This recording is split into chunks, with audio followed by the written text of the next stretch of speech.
I have come here to chew bubblegum and kick ass. And I'm all out of bubblegum.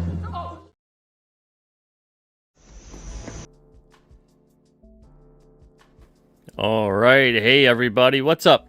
Welcome to Comic Book Radio. I'm your host, Peter Cimetti. This is episode 76. And tonight, my guest is John Hervey. We are Rod Looper-less tonight. So, you couldn't make it. It's okay. It'll be all right. And he's doing okay. But he won't be here.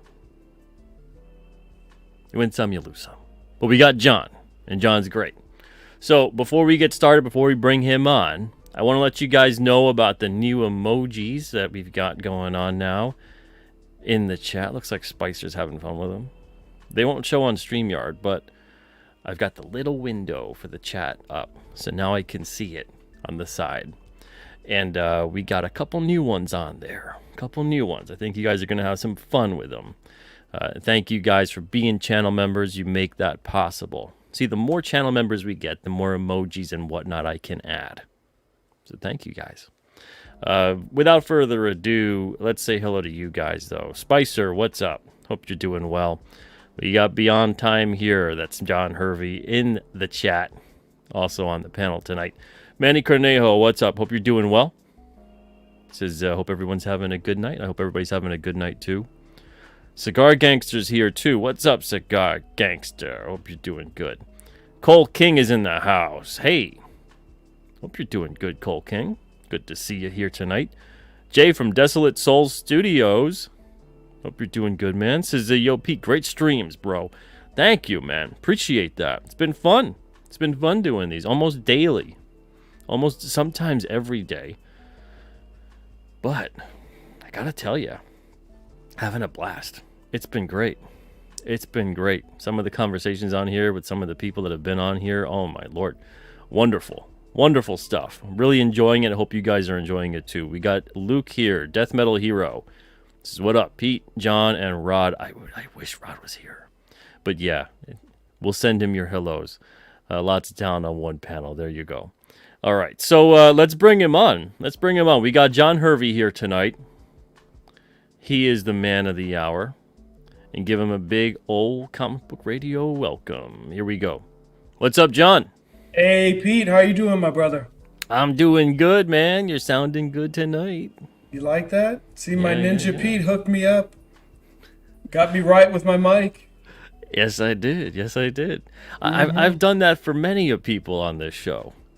Yeah. And it's a great feeling to do that because, you know, you guys have these microphones and it's important you're using them, you know? Sound good.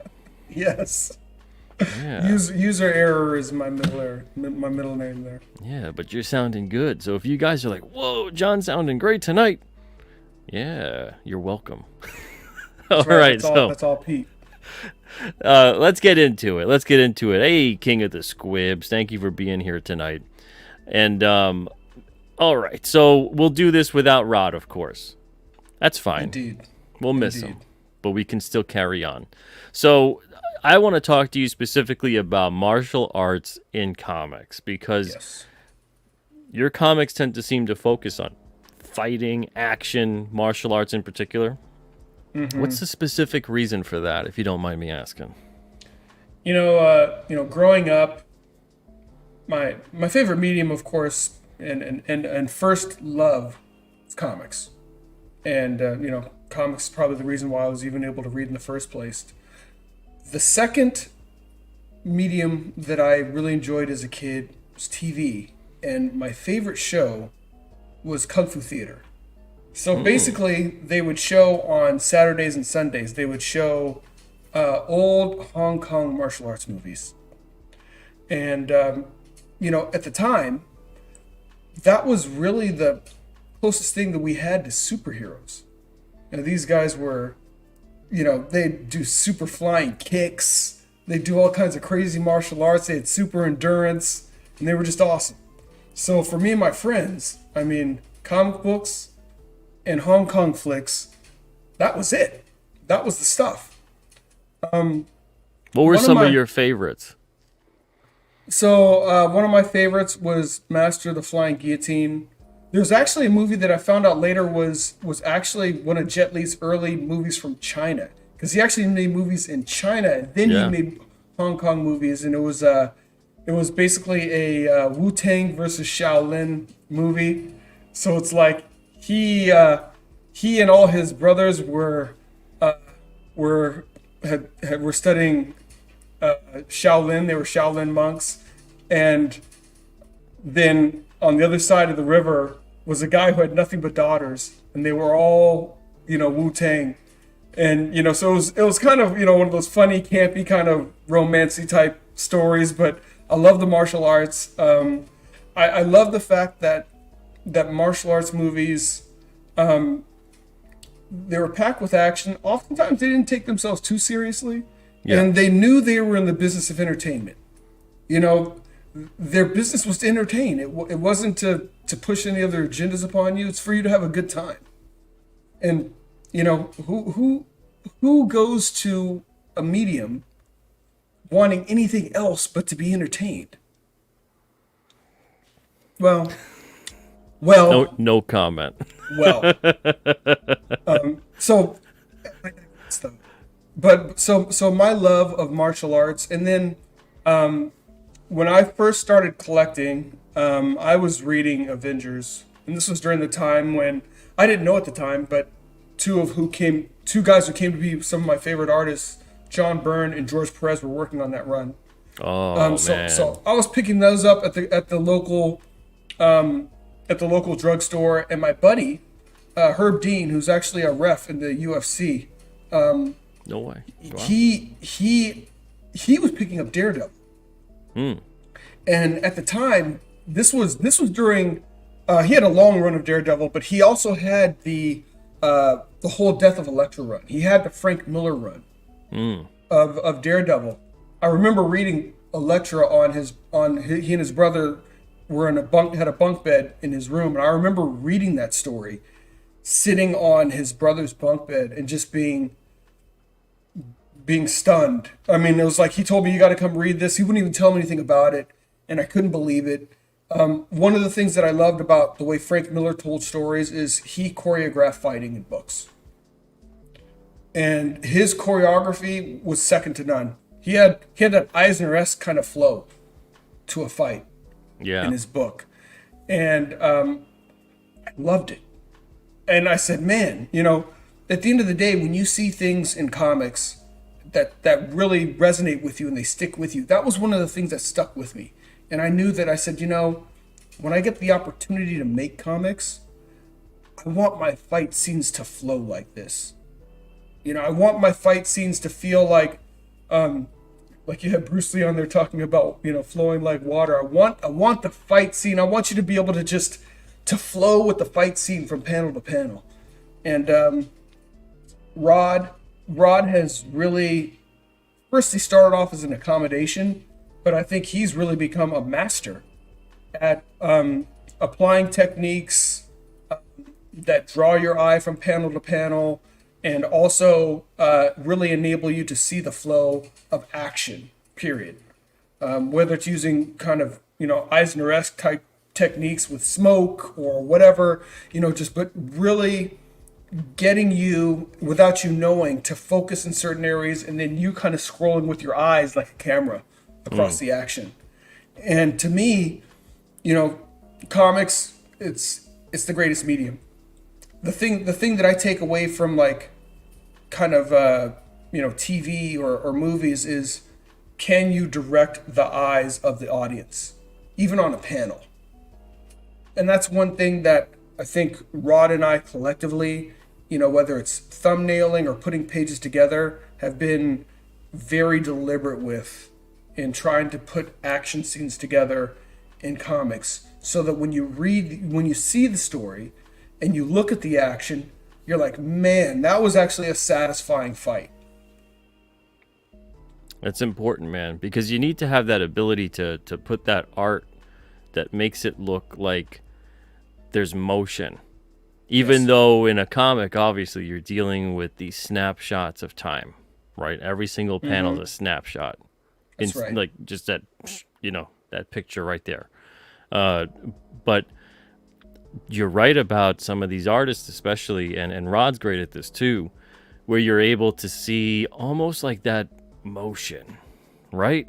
That it's like the pages are moving, but they're not moving. There is no motion. It's such a great illusion taking place because of the fluidity of the action. And I think that's what makes comics my favorite medium, because when the sequential art is done properly, it's almost like a mind trick. It's like your mind fills in between the panels. So it's I think of comics as the ultimate left brain, right brain kind of entertainment. You're reading the story, you're flowing with the action, but you're actually filling in those, especially in the action scenes. You're the one that's filling in with your mind. Those different frames. You may have 4 frames on a page, but you can see all the action, and you filled it in with your mind. Absolutely. I love that. So that negative space in storytelling. Yeah. And I want to give a huge shout out. I'm so glad that I have the sidebar tonight to see the YouTube chat, because it doesn't show it on the StreamYard side. Spicer McLeroy gifting 20 channel memberships tonight. Spicer. Holy bejesus. Let's go. Like Santa Claus in this place. Yeah, holy cow, man. That's Holy cow. So Spicer, man, I don't have like a little clip here or anything. I gotta put something. I gotta put something to congratulate or give thanks when somene's doing that. I mean, I guess I'll just go back to the Roddy. I have come here to chew bubblegum and kick ass. And I'm all out of bubblegum. Yes, sir. Instead of, kicking ass, Spicer is dropping those channel memberships and gifting people left and right. That's awesome. Oh, man. So thank you, Spicer, and everybody.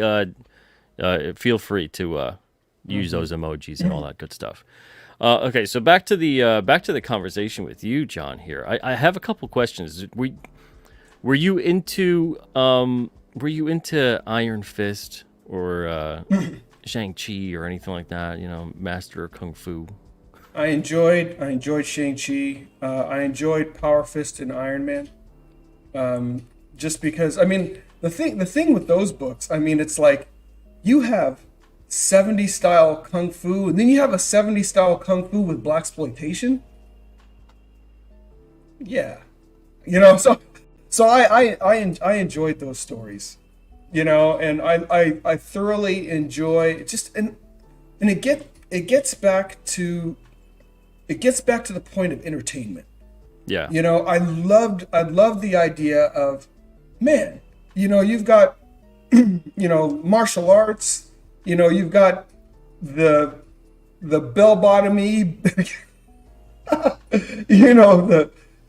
guys with big afros, and I just said, man, I mean, just the aesthetic, because at the time, I mean, I loved kung fu movies, and the fam and I, we would watch blaxploitation movies, and if you watch blaxploitation movies, half the time they were riffing off of kung fu movies. Oh yeah, I freaking love those. All those guys, Dolomite, all those guys did kung Sugar fu. Hill Gang, Jim Kelly. Oh my lord. They're all doing street kung fu. Yeah. That's why Enter the Dragon was so great, bringing in Jim Kelly and oh my lord. That was a masterful stroke to bring Jim Kelly, into the Dragon. But I mean, yeah, and so don't get me wrong, I love comics across the board. So I mean, it's like I was reading, war comics. There was an old comic by DC called All Out War. So I mean, the selection of comics was broad. Superhero comics, always loved. Martial arts comics, that was always my thing. One of the reasons why I got into Daredevil subsequently, and Even enjoyed, runs of Batman. I mean, some of the runs he was much more focused on being detective, but some of the runs he was almost more like a ninja. Yeah. Yeah. And I love those aspects. Wolverine. So during the 4-issue miniseries, Wolverine's first miniseries, this was actually written by Chris Claremont, because at the time, the way Jim Shooter had things structured, everything X-Men was Claremont. So the X-Men had their own run, and he did a 4-issue miniseries with Frank Miller Yep. as the artist, and written by Chris Claremont. And man, that thing was a treasure. Ooh. I mean, the martial arts in that thing, and fundamentally, Wolverine was more like a Ronin. Oh yeah. Yeah. In that story. And just talk about that. To me, I love that story so much. And it's great. the problem with like my old comics is they're none of them are in mint condition, because I read them way too much. Well, I mean, it's a good problem. They're well loved, right? They are exceptionally loved. I'm at a place now where, like, my wife laughs. I'm buying trades of stuff that I have, because the stuff that I have is like, it's like parchment now. Yeah, yeah. It's falling apart. I'm like, that's got to stay in the bag. It's falling apart. My wife's like, covers are coming off the staples. my wife's like, don't you have that? I'm like, yeah. Right now, I'm reading. I picked up, even though it's out of print, I picked up John Byrne's Visionaries for the Fantastic Four. So it covers John Byrne's long run of the Fantastic Four, and I have most of those. The first go around or the second? The first go around. Oh yeah, that's a good one too. Yeah. Yeah. So, I have a good mix of, good indie stuff that I'm reading now, and reading some old, kind of mainstream stuff as well to keep the fires lit. And one of the things I actually have been trying to do, like you've been doing in King Cryptid, is, I noticed that you've been doing a really good job, and it kind of reminds me of Stray Bullets, where you tell complete stories in an issue, but it plays into the larger mosaic. Yeah. Because pretty much the things I've been writing have been large story arcs. So even this story, it's like a 6-issue story arc. But I really like the way you've approached that, because Thank you, man. it gives you, just like in things I'm reading, like these old comics. And I remember those comics always, you could jump on at any point. You could pick up Fantastic Four, 280, but you didn't need to have everything ahead of that to be able to pick up right wherever you pick up the book.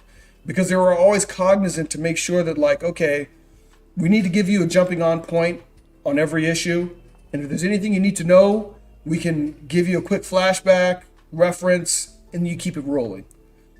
So I really like the way you've been doing that. And that's something that I'm striving to do on my forward-going story arcs. But it's honestly, I mean, writing is an art, and that's a slightly different approach to writing for me. So I'm really honing that. Yeah, well, I mean, that kind of approach has become so, I don't want to say like obsolete, make it sound like it's not supposed to really be around anymore, but it's become so forgotten, I think. Yeah. Because it's just not really done as much anymore. I think the bigger, for whatever it is, for better or worse, people tend to look towards the bigger companies, the mainstream, and they emulate. At least this is what I've noticed as an indie publisher. Yeah. I've noticed a lot of people looking towards them. They set the bar, and then they emulate what they're doing. And the story structure is decompressed. It's drawn out. It's these big, these arcs and whatever, and it's slow moving, and there's no such thing as a complete story in an issue. And every single thing that I'm striving to do in King Cryptid is based on the comics I loved back in the day, where you really could jump into like issue 287. Yeah.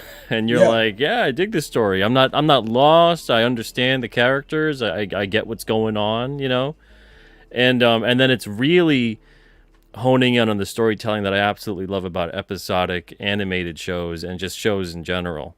You know, and that was like the norm for a very long time. You think about, and I talk about it a lot, but you think about like Batman the Animated Series, right? Like we were talking about the different aspects of Batman within the comics, and then they emulate that too. They mirror that with the show. Right. But you could go into whatever episode of that show and get right into it. That's right. You know, even the whole series doesn't start off at the origin point. That's right. You know?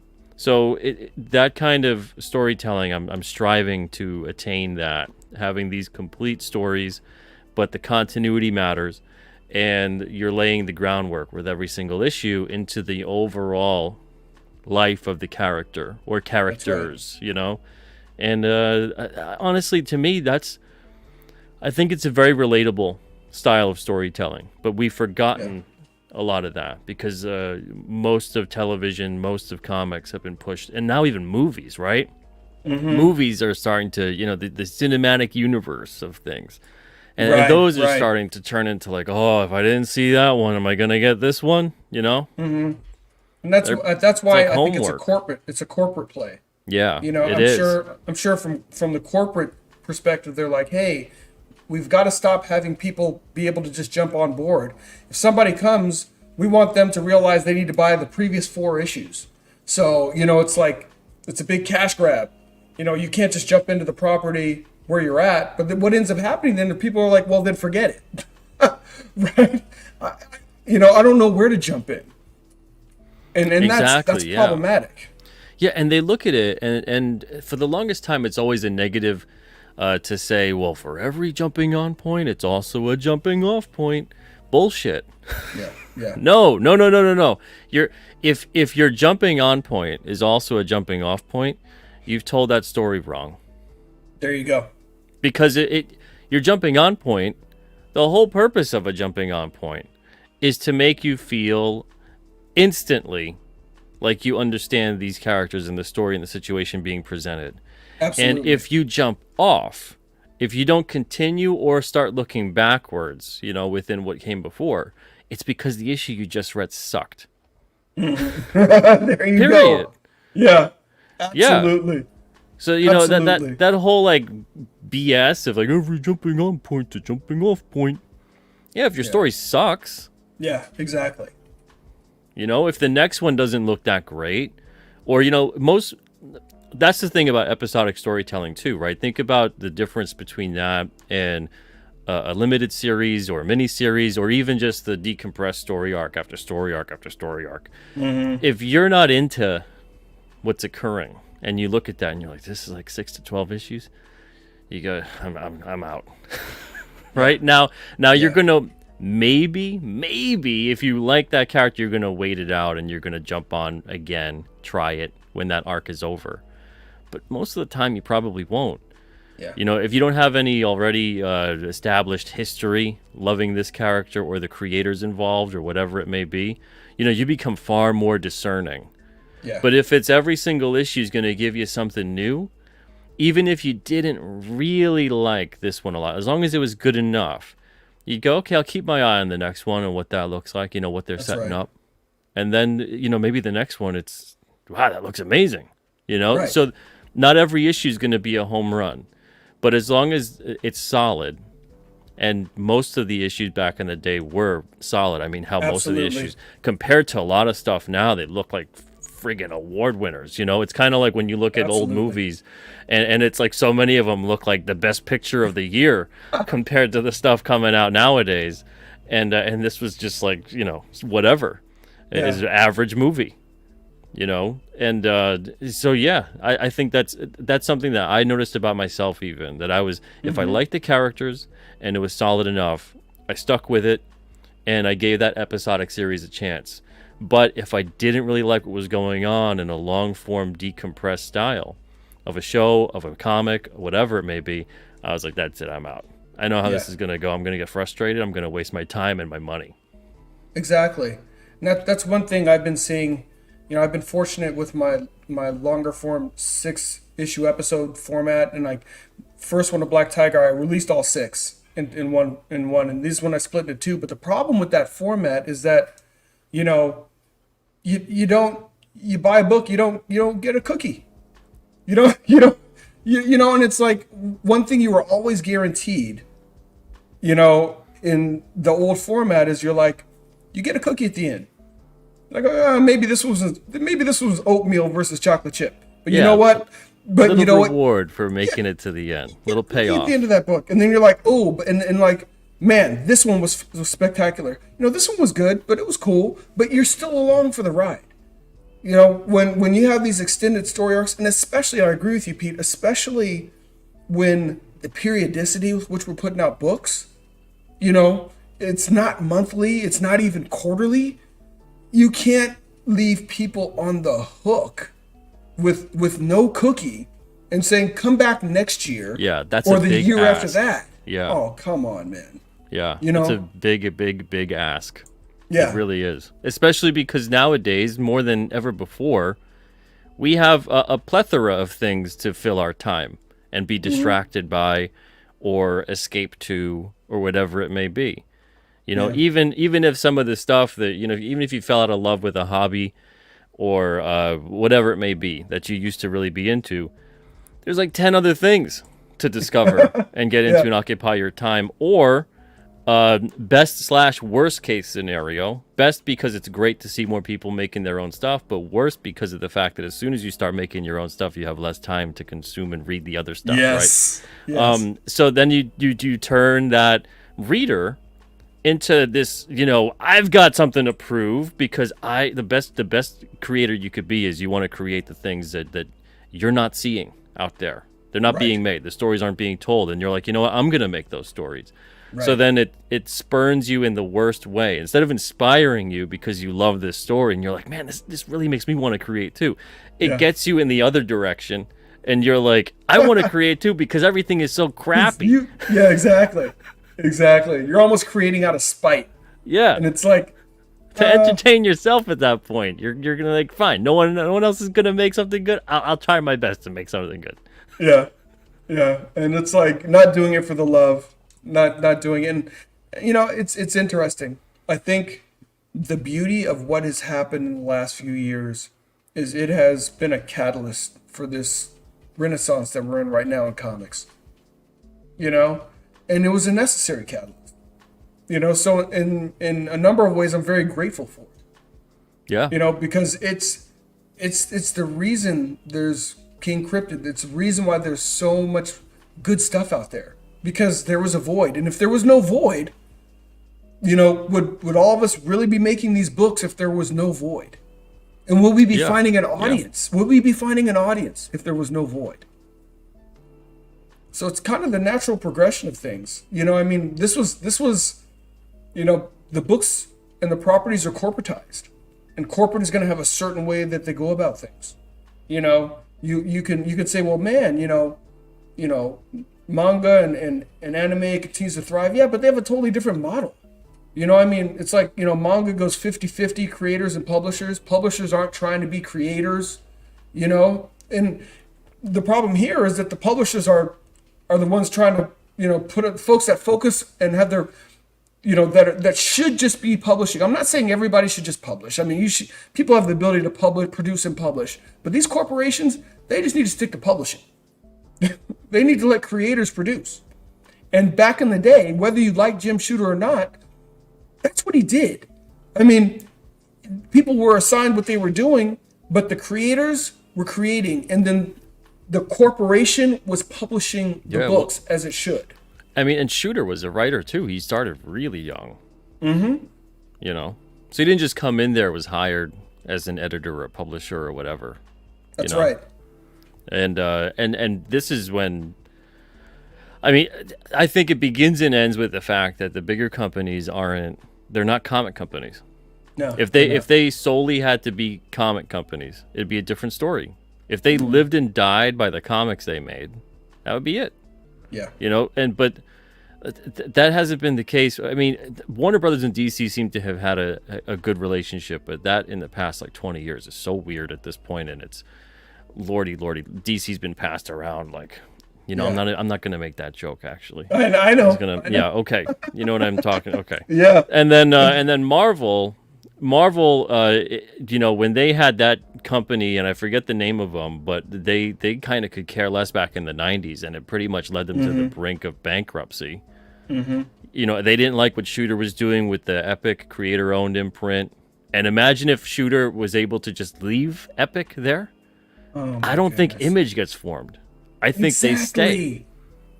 Exactly. And the dynamic at that point, then, if you kept those Image guys to do those things at the Epic creator-owned imprint, it's a whole different ball game. Yeah. But so a lot of missteps were taken, and a lot of, I'm sure there was like an alternate timeline that split. Yeah, there's a universe out there where Epic is thriving. Yeah, and it published Spawn and Youngblood and Wildcats and everything, and then the Wildcats got turned into, hey, you know what? It spurned an evolution of bringing Spawn into the Marvel universe along with the other guys too, and all this other stuff that went down, and there's some kind of alternate timeline there where that occurred, but that's not the one we're living in. Sure isn't. But like you're talking about though, when there's a void, people go in there and they try to fill that void.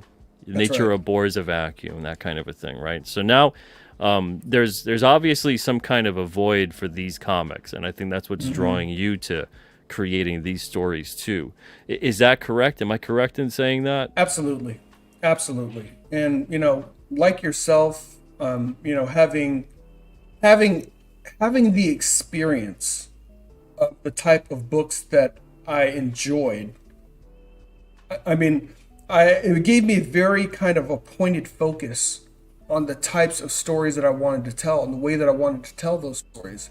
Now, admittedly, the format, the longer form format, I'm the one that's backing, and I was like, man, I really love what he's doing with King Cryptid. I'm backing off of that because I'm reading my old stuff, and I'm like, you've got to provide people consistent opportunities to get in at any time and not be intimidated by the issue number. It's like I can hop in on any of those old Avenger books, any of those old Fantastic Four books at any number, and they're in the hundreds, and I can hop right in. Yep. And I can go. Yeah. And it wasn't intimidating because it didn't mean, oh man, I saw number 212. I got to read 211 before I know what 212 is all about. Imagine that. Yeah. It was just, no, this just denotes this is the 212th story involving these characters in this world. That's right.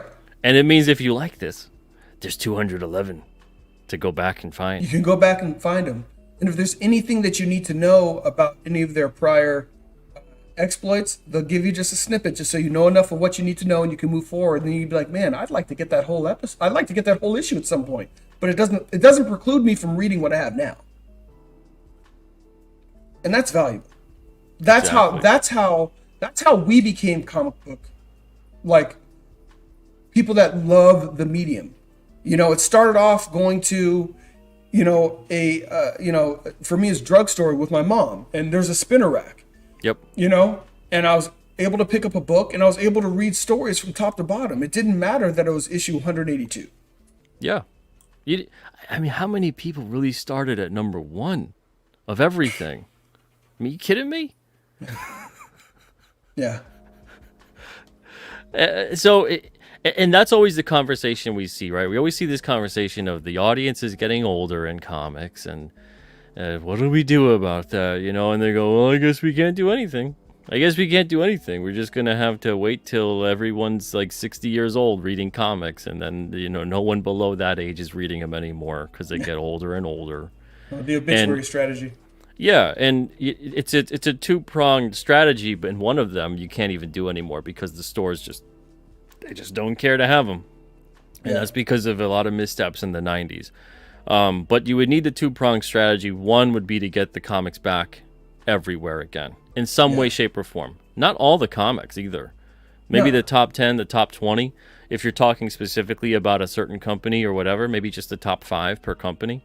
And then the independents, maybe one from each, their bestseller, and then other than that, you have to make sure that the writing is more akin to what we're talking about, that you have this episodic style where someone can discover the comic, because it has nothing to do, that's the misconception. It has nothing to do with getting the younger reader and telling a more simplified story, because those stories were not simplified. Oh my goodness, they were not simplified. They're very complex, very mature themes, all kinds of stuff involved in those stories back in the day. So it's not about watering them down and simplifying them. It's about making them so that they're understood. Not understood in the way of, childish storytelling. No. But in terms of what we're talking about, where you're telling a complete story, the characterization is strong. That's right. And this way someone can just go, oh, that sounds interesting. That covers, it's compelling. It's engaging. I want to pick it up. It appeals to me. And I know I'm not going to be lost doing that. That's right. And that's how you get the younger reader, the first-time reader, the person who doesn't have prior knowledge, the person who's just looking for, and especially nowadays, they should be, friggin' everywhere, because they're more known than ever before. Absolutely. So that barrier to entry, whereas before you'd have to be a certain person to know who Spider-Man was, or the Fantastic Four, or Batman, or whoever. Now there's so many people who know who those characters are. So get that storytelling back in there. Yeah. And and hell, even just the way that they did a lot of those reprint lines, get those all over the place. You don't even have to put the new stuff. Yeah. The crazy thing is, get them in the Dollar Tree. Those characters are accepted. When I was growing up, man, it was dangerous business being a comic book, collector. Kids got beat up. I mean, it wasn't cool to like comics. And now you have mass acceptance of the characters. Yeah. But we've gone totally backwards. We've flipped in the wrong way because we don't have access to the books. I look at, I think it was Avengers annual, when they did annuals. It's either 10 or 11. It's the annual where Rogue took Miss Marvel's power. So I remember getting that as a kid. Art by Michael Golden. I enjoyed the book thoroughly. Just enjoyed the story of it, read it. Man, I read that book again like 5 years later, but I was able to catch the adult themes at that point. I was like, wow, this is a really mature book. Oh, yeah. But that's how you write stories. It's kind of like those old Looney Tune cartoons. It's like, you get certain levels of the humor when you're a certain age, and when you get older, you're like, oh, okay. Yeah. That's a lot more mature than I thought. You don't dumb stuff down. Yeah. You don't make kids' books that are stupid. Things hit you at a certain level based on your perspective and experience. So something will hit you different at 6 than it hits you at 15, then it hits you at 25, then it hits you at 40, then it, you know what I mean? Yeah. And you'll find something in a good story, you'll find all those layers as you mature and have more experience in your life. Same thing with, great films, same thing with great shows, same thing with great books, it's all that stuff. But it doesn't talk down to the audience. No. It doesn't infantilize the subject matter. It doesn't ridicule it or dismiss it. It doesn't turn it into an inside joke. It doesn't turn it into something that's just, we're kind of embarrassed about this subject and this, telling a story as a comic. I wish it was a movie instead. That's serious, It's a movie. It's utilizing the medium in the best possible way. Exactly. And that's the stuff that really appeals to people. So as soon as it starts becoming embarrassed about what it is, and it does that in a way that it is supposed to make the person watching it feel more comfortable, I think, right? Mm-hmm. But let's not get too serious with it, because it's fiction, it's fantasy, it's comic. So let's make them know that this stuff is stupid too. Yeah, it's not. It's fiction. It's made up. Yeah. And I'm sorry, but when I have something presented like that to me, unless it's supposed to do that and it's comedic and satirical, I'm out. I'm Absolutely. And I think especially kind of, I think, where we are today. And the thing that I'm appreciating about this whole indie renaissance that's happening, as I pick up books, I see people are like writing their respective opuses. Is that is that opie? They're writing. I mean, they're writing. I like opuses. Opuses. Opuses. Opuses with a Z, with Z's. Yeah, I like that. And they're putting their best foot forward, and they care and they love these stories. You know, I got to the point with mainstream books. I said, you know what? I care about these characters more than they care about them. Mm-hmm. So you can't keep getting my money if I care more about the characters and the people that are creating the characters. Yeah. You know? Yeah. That is not a fair exchange. You know, and I'm like, if you guys don't take these guys seriously, if you don't love these characters, you will not get my money. You know what it feels like, John? It feels like they're making these things for the people who used to beat them up. Because when you want to endear yourself to the person who's ridiculing you about the thing you like, what do, right? You join in on it and ridicule it too. You know, so imagine like if you're friends with someone who they're like, you know, you're friends with that person, they're a loser, right? Yeah. Right? It's very like grade school level thinking. And I've never been someone who like succumbed to peer pressure, so it's like really difficult for me to wrap my head and get into that mindset, but we will for a second here. So being someone who would get picked on for that, whether it was me that was the loser or the friend of mine that was the loser, right? What do? I didn't do this, but I saw other people do it, especially to me sometime, where they start joining in and being like, yeah, I'm making fun of them too. Right. Because you want to fit in, you don't want to get picked on, you don't want to become the target, right? Exactly. So you go, oh, okay, yep. When you have no spine and no integrity, you turn around and you join in on the person, picking on the individual or the thing you love, and you're embarrassed of because you have no strength of character, and you turn around and you join in on the ridicule. And that's what a lot of this stuff seems like to me. It's so people just haven't grown up and they haven't matured. And my whole thing is, if you don't like the medium, then go do something else. Yeah. You know, there's nothing worse to me in comics. You see people that are writing comics like they're TV shows, and you can tell they're just making thumbnails for TV shows. People sitting in coffee shops all the time talking. Don't get me wrong. I'm not saying you can't have a conversation in a coffee shop on a comic. Yeah, like they watch Gilmore Girls too many times. Yeah. And the thing is, you know, a comic book, what are your constraints? Page rates and imagination. That's it. It's not like a TV show where it's like, hey, well, you know, we got to make sure we only have a certain number of characters. We got to make sure there isn't. If you're writing comics like that, you are wasting the power of the medium. If you're writing comics like that, you are not a comic book writer. Sorry. You don't even understand the medium if you're writing comics. The beauty of comics is that as a medium, it can do more than any other medium can. And it can do it more, I guess, economically than any other medium can. Oh, you absolutely. Read those old comics. Read the first few Fantastic Fours. Just get a reprint of that, man. They're on Earth. They're in space. They're in the middle of the Earth. They're underground. They're in the microverse. That's an issue. You know, I mean. Yeah. That's not a 5-issue arc. Yeah. That's what happens in one issue. Yeah. You know, I mean, it's comics, people. You know, take full advantage of that. Absolutely, man. And John does speak the truth. And he's sounding extra good tonight, so I'm glad he saved it for my show, too. Woo. Loud and clear. Loving it. Yes, sir. But, yeah, man, I hear you with that. And that's the thing I think that's frustrated so many comic readers out there and so many people who enjoy fantasy and especially immersive fantasy. Stuff that takes you out of this world and puts you into an entirely other world. And doesn't matter. It could still mirror this world. You could still have a semblance of this world. That's right. You know, but it grounding the story to our reality shouldn't make it any less fantastical. That's right.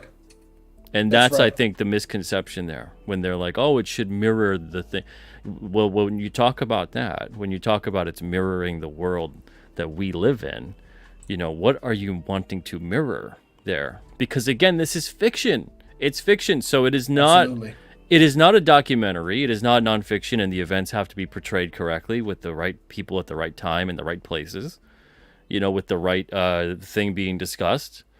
This is fiction, so you are choosing to have the characters go down this path. You are choosing to tell that kind of a story, and if all you're doing is like rip from the headlines, right? Then I say that you suck as a fiction writer. Because you're basing your entire level of fiction on the non-fictional world.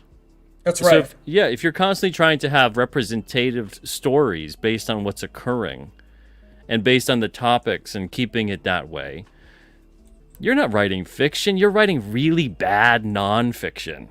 Exactly. And if you feel that you can only write yourself as a character, you're not a writer. You're just getting self-therapy by writing. This whole absurd notion that you have to, people have to be, ethnically or gender, it has to be, right aligned with who you are to be able to write a character. I'm like, what are you talking about? We're all human beings and we have human experiences. Yeah. We relate with people. We create characters just like we do when we role play. Like if you ever played role playing games, and that's called creativity. And then you riff off of that, and people, so you actually have human experiences, and you can write, and you can write folks that don't look like you. Yeah, it's exactly. Okay. Yeah. And that's the funniest part, right? So we get this mindset where for some reason people think that it's still the 50s. and that there has been nothing, right? Nothing. It's only been in cinema, in comics, in TV, it's only been straight white men portrayed up until the year like 2015. Which is like I must have imagined the hundreds of things I loved that didn't just feature straight white dudes. Absolutely. So the characters, the stories, the shows, the comics. I must have imagined all of the toys I had, the trading cards I collected, the posters of characters, and the sports that I loved that featured various kinds of people. I must have imagined all of it, right? It was all in your mind, Pete. Let's say that I did. It's in the Berenstein with the E universe, right? But this universe, that has occurred, and we're all just misremembering. Okay. Yes. So let's say that occurred, and that's a truth. Now, when you go in there and you want to write characters and create characters that are not essentially you, which first of all, every character you create isn't you. It's like newsflash, right? Let's hope. But okay, so now superficially, they're not you. Right. Then someone comes along and goes, "You don't have any right to create that. You don't look like that character. You don't live that character's type of life." So then it turns into, but how am I supposed to make it more diverse then? Exactly. And I'm like, who is living this character's life? This character has superpowers. Yeah. What if they're not from Earth? What if they're not human? Exactly. What if, Teenage Mutant Ninja Turtles. I look at Eastman and Laird. I mean, Laird looks a little bit like a turtle. Yeah. But as time has progressed, he's looked more and more like turtle. Yeah, pinches his little cheeks there. He's a cute little turtle. But other than that, they're not turtles as far as I know. Right. Neither of them they should have never written that. Neither of them are Japanese as far as I know. Right. Neither of them are they? and even talking about Frank Miller before. Mm-hmm. And Wolverine nowadays, and I love the stories when he'd be in Japan. Yes. But Wolverine nowadays, you put that story in there, be accused of cultural appropriation. Yeah. You're right. You're absolutely right. And think about how many amazing stories, how much character depth that provided to Wolverine. Not because he wanted to pretend to be Japanese on a superficial level, but because he really loved and appreciated, and the culture spoke to him. Yeah. Because Wolverine, at his core, is an honorable character. And it spoke to him. And he's a man who's done dishonorable things, trying desperately to find honor. And I love that about Wolverine. And it was like it was such, and that miniseries was so well written, and I felt like it gave such a good flavor for who the character of Wolverine is. And you're right, that couldn't be written today, at least not in mainstream. Not in mainstream comics. And what a shame. But you know what? That's opportunity for us, Pete. Yeah. That's that opportunity. spine that we were talking about earlier, right? Mm-hmm. You got to go in there with that spine, not backing down when you want to create these characters and these stories. And That's when right. the people come and tell you what you're allowed to create and what you're not allowed to create, you go, I can create whatever I want. That's it. And That's you it. don't need, you can hopefully buy it, but you don't need to necessarily approve of it. And I don't need your approval. Yeah. And, hopefully if they buy it and they give it a shot, that's great. Otherwise, it's one of those things of, I'm not going to say that, you turn people away and say, don't buy the book. But it's one of those things where it's a reality where everything that's made is not for everyone. Exactly. Period. And that's how you get this magical thing called diversity. Exactly. And if there's a book there that you don't want, guess what? Just keep it moving. Just go get what you want. And that was the thing. It's like, even me and my buddies, we all collected books, but we didn't collect the same books. And we didn't disparage each other for the fact that we didn't collect the same books. Like I told you, my buddy Herb, he was a big Daredevil collector. I was a big Avenger collector. I had a friend that was a big X-Men collector. We weren't like, oh, how dare you collect that? I mean, it was like, that's your thing. That's cool. Yeah. Do your thing. If that's not for me, that's fine. It's not for me, but it doesn't mean it's, oh, well, that's not for me, so no one should pick that up. Absurd. Absolutely absurd. Absolutely. And that's when I see the physical representation talk bandied about, I'm always like, well, then I'm shit out of luck because I'm half Chinese and half Italian. What am I going to look at for superficial representation? It's like, I never even thought of it. Thought never occurred. You know what I looked for representation when it came to characters that I related to? And I didn't seek them out. It would just be certain characters had, this is how it would be for me. The visuals would draw me in, and the story and characterization would keep me there. And then over time, just like knowing a real person, a real human being, you start to discern certain characters that you love, like, hate, that kind of a thing. And certain characters you just head over heels fall in love with. Oh yeah. And you're like, oh man, this is the one. This character I relate to it so well. It's inspiring. This character, it speaks to me. Yeah. And that's how art gets you.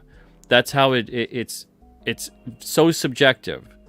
And that's the part where when people talk about the representation factor, I think for every single person who's not harping on the superficial, the reason you like these characters is because you like who they are, what they are doing, and who they are by their personality, by how they conduct themselves, by when they're faced with certain situations, how do they handle it? How do they handle it? Yeah. Yeah. And the things they face. I mean, like, for me growing up, my guy, like Peter Parker, Spider-Man, those stories resonated with me so much. And just the fact that, you have a guy and, because I felt like there was so much more in me, but like, it, in so many ways, it just wouldn't, either I couldn't or wouldn't manifest, so I felt like, I relate with this guy, this guy, he's been picked on, all this kind of stuff, but he's got so much in him, but he can't even reveal that, to the world. I love Peter Parker. I love that. I love how they characterized him and the fact that, like, what? You need to do the right thing, and to do so, you need to rise above your own ego. And, so, even it's funny because even my son, we're going to watch, some of those Spider-Man movies, and I was just telling him how much I love Peter Parker. And he was like, oh, so you don't like Miles Morales? I said, listen, that's just not my Spider-Man. I said, I'm not disparaging anybody that for one thing or the other. I said, but Peter Parker is my Spider-Man. And that's the guy I grew up with. And that's the guy that I really relate to, and I think when storytelling is done well, you can hit people in their humanity. Yeah. You know, and you draw the commonality Yep.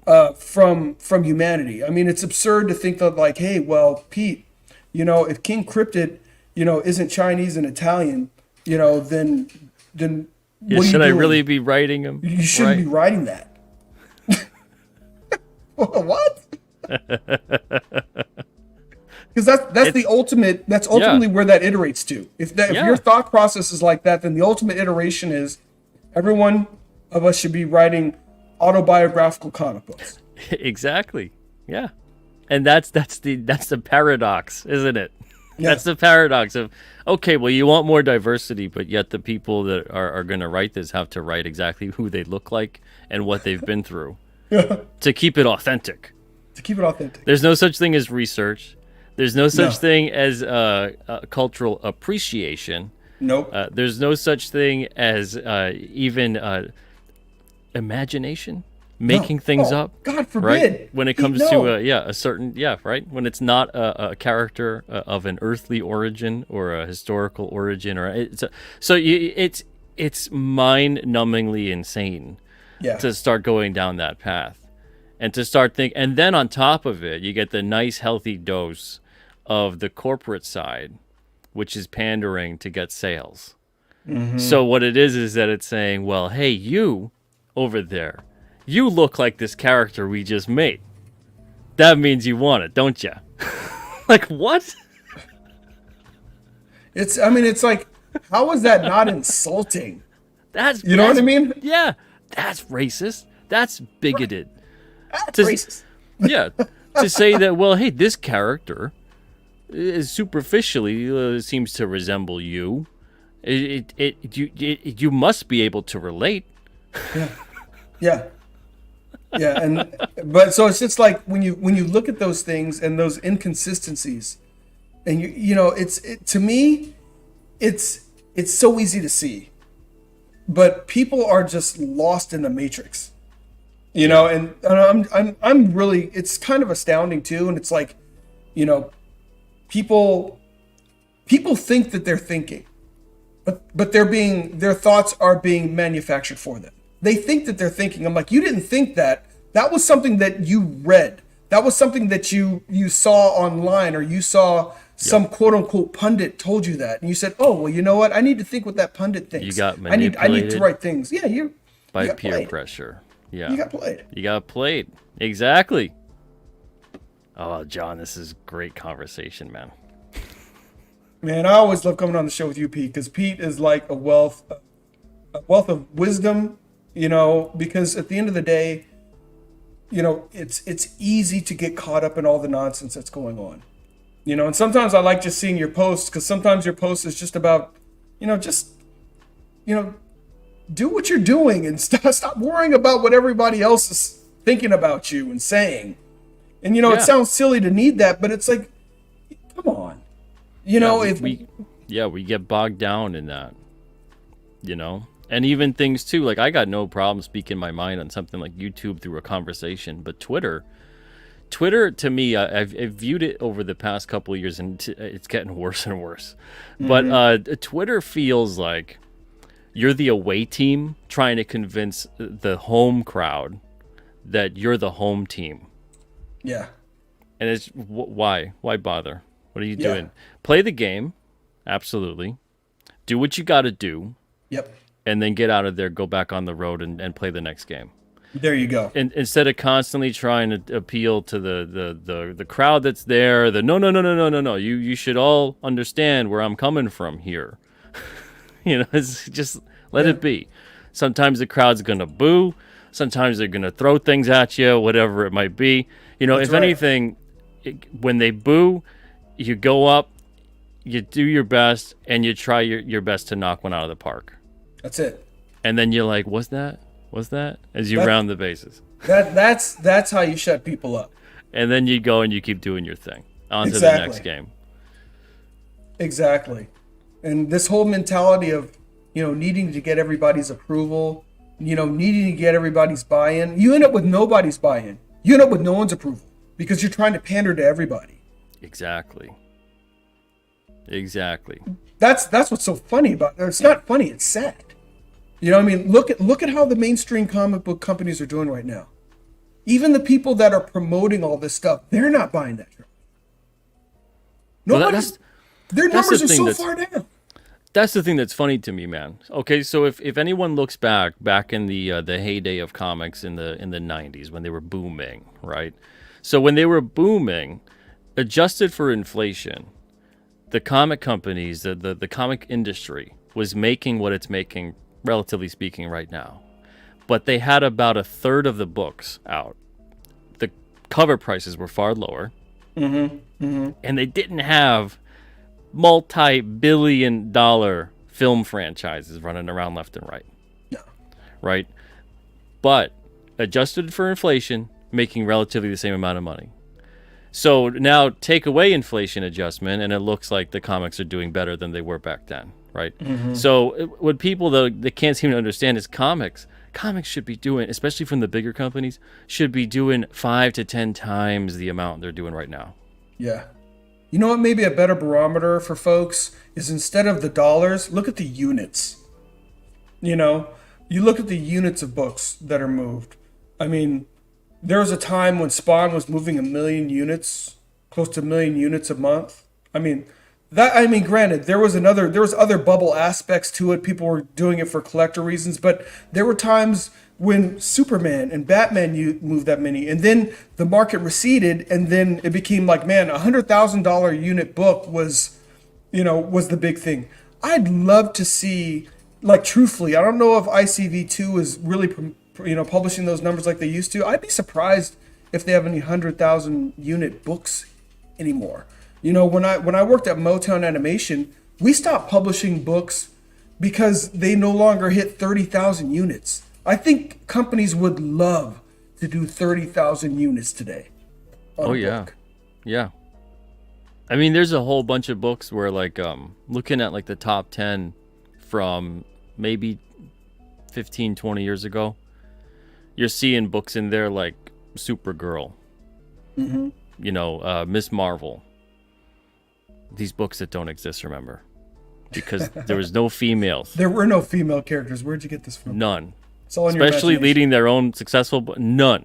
That is your imagination. That just was like, Yeah, you made all that up. Right. Females, women in entertainment and storytelling were invented in 2015. That's right. Okay.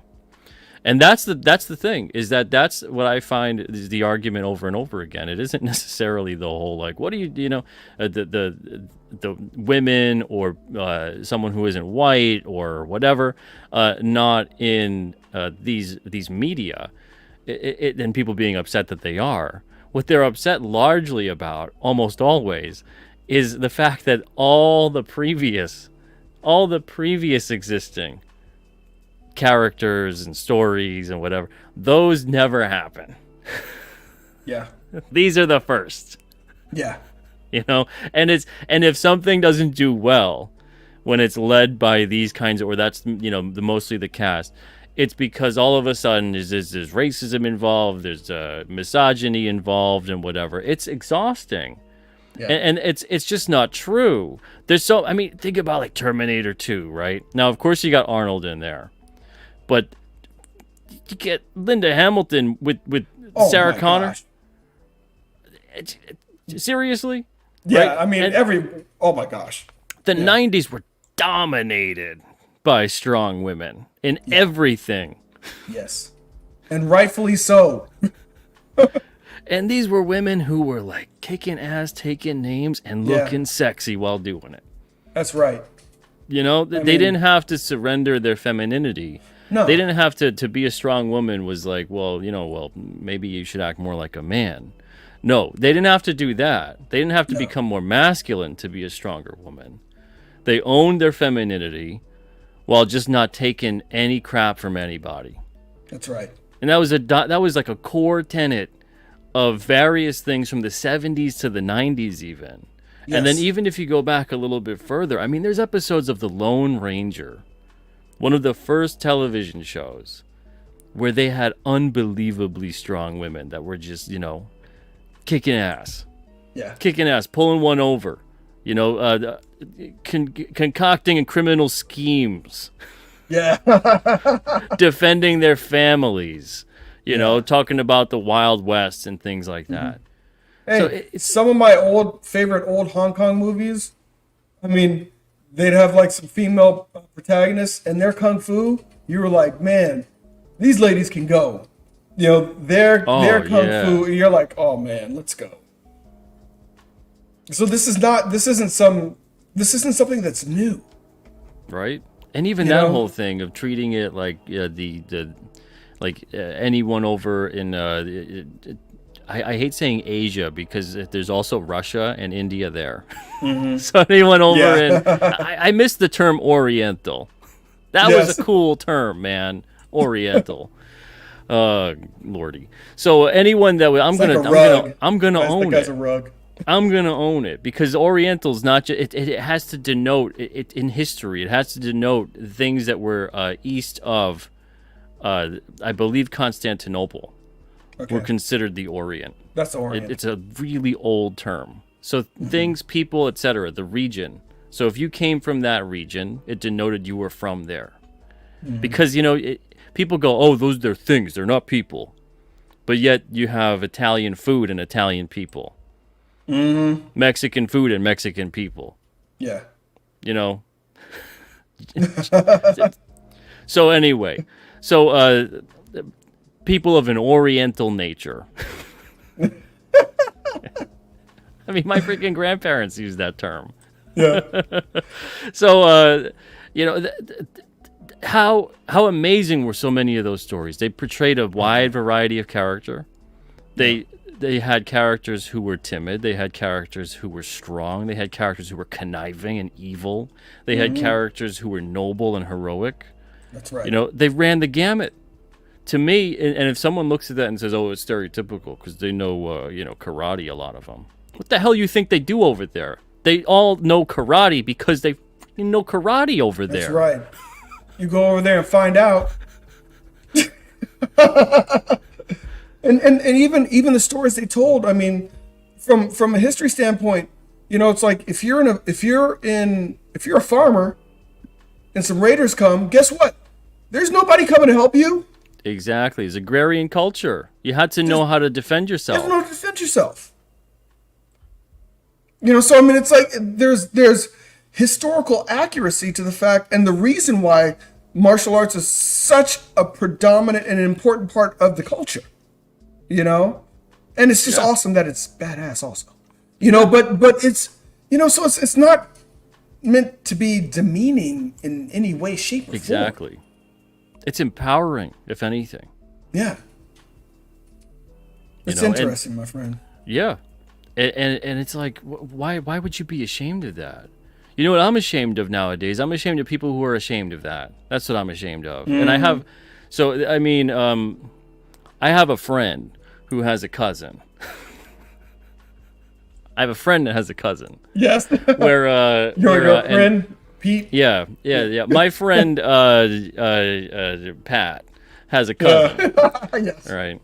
And this cousin, most of his family is of a mixed race in terms of his relatives and everything else. His cousins, his aunts, his uncles. Everyone has married, generally speaking, someone of a different race. Yeah. Most of the family is mixed at this point. He himself, this cousin of Pat's, is married someone who is not Chinese. Mm-hmm. He has a kid who is not fully Chinese. Right. He rants and raves constantly about we're losing pure-blooded people of Chinese descent in entertainment. I'm like, dude, what are you talking about?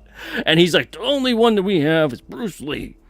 I'm like, brother, What? Bruce Lee That's wasn't not true. Pure-blooded. That's not true. Bruce Lee was a quarter German, my friend. Yes.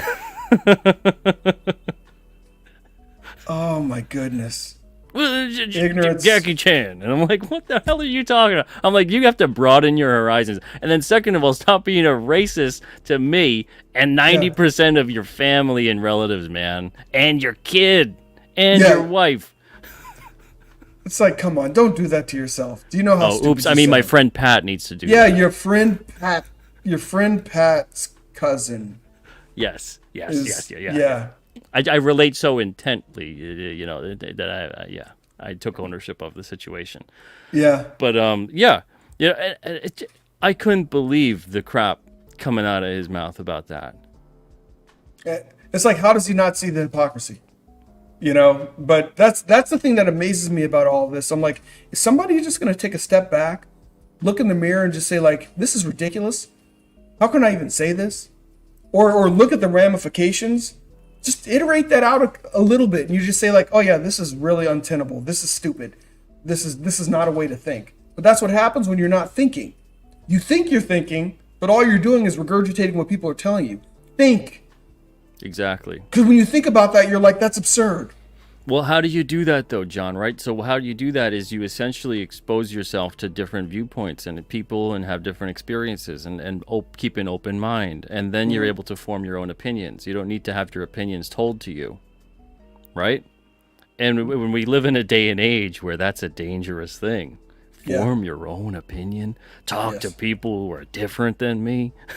Yeah. And it's like, it's not as scary as it sounds, because guess what? Everyone's different than you. Everyone's different than you. Different. There's no moral referendum on what different means. There's no moral referendum on what normal means. And that thing has been hijacked, right? Normal means good. Different means bad. Gosh. Abnormal is bad. No, we're talking. It's a math term. It's a statistical thing talking about averages. That's all it means. That doesn't mean that normal is good. And nobody's like you, and no one thinks like you. And if that's your barometer for friendships or being in relationships, then you are going to be alone. Yeah. You're going to be alone. And it's going to create this cyclical kind of thing, and it just creates more misery. You're stuck in this loop. But you notice that these folks that find themselves in these ways of thinking, they eventually turn on each other because they find something they don't agree about.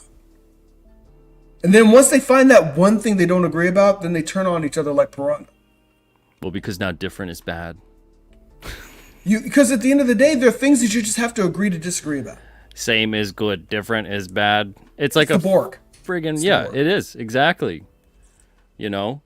And like you were talking about before, with a lot of these great stories, it united people in a shared commonality, and that's the power of storytelling. That's the power of entertainment and escapism. Is it provides an olive branch between people who may be different on every other level, but then you go, oh man, you love that character, you like that story. Absolutely. And then all of a sudden you realize, oh crap, we aren't as different as we thought we were. That's right. And honestly, that was the magic of comics before. The magic of comics before. I think the first time I even went to San Diego Comic-Con was like in the 90s. It's like everyone knew that we all knew we had a commonality. There was nothing but fanboys and booth babes and people working exhibitor tables. That was it. If you were in there, it's because you love comics, So it's like you already had a commonality with everybody in there. Even if the genre of comics that you liked were different than somebody else, you knew you had a commonality. And to me, I was like, that's enough. That's more than enough. Yeah. Some people like horror comics. Some people like superhero comics. Some people like war comics. That's fine. I had buddies and we all had different heroes that we loved. I had a buddy that loved Aquaman. Yep. We always teased him. Yep. But Aquaman was his dude. Until Aquaman all of a sudden brings that great white up your you-know-what. Well, you know what? The thing was like, he showed us how cool Aquaman was, and he was like, you're right, but we're still going to clown you a little bit, but you're right. But that's, again though too, man, that was part of it, is everyone kind of, and that's that spine again, right? That's that spine again. You had to stick up for what you loved. That's it. And you stick up for what you love, you earn respect from people. That's you don't necessarily have to have people like you, and you're not necessarily trying to earn their respect either. But most people, you stick up for what you love, you stick up for what you care about, and you earn their respect. That's right. Even if they tease you about it, even if they're still giving you a hard time, That's right. They still have some respect for you. But that's the thing, man. We're seeing that, and a lot of the things within storytelling, as unfortunate as it is in the world, I hate that we're at and we've been at this for a while, is the fact that there's a lot of people out there who this is how they find morality, is through these stories, is through these the journey of these characters and what they're doing, how they handle these situations. Yeah. Because a lot of people, especially in modern times, that whether you come from a family where both parents are working, or a single parent home, or a completely different situation other than that, maybe you relate to someone like a Peter Parker and you don't have a mom and a dad because something happened to them, and you're being raised by your aunt and your uncle. Maybe you're adopted and you relate to a character that's like Superman. That's right. And it shows, because that's the thing too. Superman isn't good because he's inherently good. I hate that argument. I've seen that time and again. Superman, if Kryptonians were inherently good, there's no such thing as Zod and those guys, right? So Kryptonians are relatively, in terms of their traits, were just like human beings, prone to good and evil. But Superman is good because of who he was raised by. Absolutely. And it's like that is a powerful story right there. Yes. Yeah. So it's like all these different things, and we all relate to different characters for different reasons. I honestly think the least of which is the superficial. So that's and it goes across the board. Even the people we love and appreciate in our life, unless, and there are people out there who are of a certain mindset because of the experiences they've had or the things they've been taught, and that's something else that people have to understand. It's those things that have defined individuals with why they behave the way they behave. It's not an excuse, but it's a reason. Right. So most people are of the mindset of, I love and appreciate these people for who they are, how they treat me, and how I feel when I'm with them, talking to them, around them. And that's the thing that defines human relationships. These people, you find a resonance between people. That's right. But to lose that, to see that become the thing and that's where the narrative kicks in. And when it's being pushed hard by corporations and governments and whoever else in positions of power, that's when people need to stop and go, something fishy here. Something fishy here. But you don't do that if you don't know how to think. And people have been, whether they know it or not, stripped of the ability to think. They've been stripped of the ability to make decisions for themselves. They've actually been dissuaded from making decisions for themselves. And they've been dissuaded from just saying, you know what, we're going to have to agree to disagree. No. Instead of just agreeing to disagree, you have to excommunicate, disassociate. You have to unfriend. And the whole thing is, it puts you in a place where, organizations, companies, governments are able to draw lines and say, like, if you're in this box, then you're okay. If not, then guess what? You are now excommunicado. Yeah, it's about isolating people. Sometimes literally. Yes. But it's about it's divide and conquer. It's the oldest thing in the book. And if they can make you feel isolated, if they can make you feel like you have nobody else, if they can make you feel like you have no sense of community, no sense of belonging, no sense of friendship and family and love, you know what they can do? Well, we love you. Buy our stuff. Yeah. I mean, it's the same tenets that gangs work by. Hey, we'll be your family. We'll be your family. Yeah, it's like the Foot Clan. There you go. Right? Don't With become members of the Foot Clan. That whole speech that Shredder gives in that first movie. Right? That whole thing. It's exactly it. And then when Casey Jones gets Splinter, and he's like, family? You call that there family? And it's because of the fact, and those are movies that were for kids, right? Yeah. Unbelievably hard-hitting themes. Yeah. And it's this kind of thing that, in terms of the message, the moral of the story, it's very it's like a fable, the way that it comes across. So many metaphors, so many different things you can take and look at the lessons, the things the characters are going through, and it speaks as to things that are occurring within either interpersonal relationships, society, culture, whatever it is. But it's never placing, and I don't know if they just had their finger more on the pulse, if the corporations kicked back a little bit more, if whoever was around wasn't actually pulling the strings in such a weird way, because there's always someone involved. But for whatever reason, you don't see stuff like that nowadays, especially stuff that is quote unquote for kids. You know, it's true. It's a whole different world, and it's you can see it when you have these type of stories, these types of characters that are the things that are helping to steer and build young minds. And that's the thing that's so funny to me when I see people that, and I can't believe, dude, that this is an hour 20 right now. I just feel like a 20-minute conversation. But it will go about 10 more minutes, an hour and a half. But it's funny to me when you see storytellers, people who either do this in some capacity or really enjoy it, and they dismiss the impact, the cultural impact of stories and fiction. But then meanwhile, they're the first to go, oh, that meant so much to me. Yeah. I love this character, that story, you know? I think that's absolutely disingenuous when people do that. And I either question their motives or just, question their, just presence.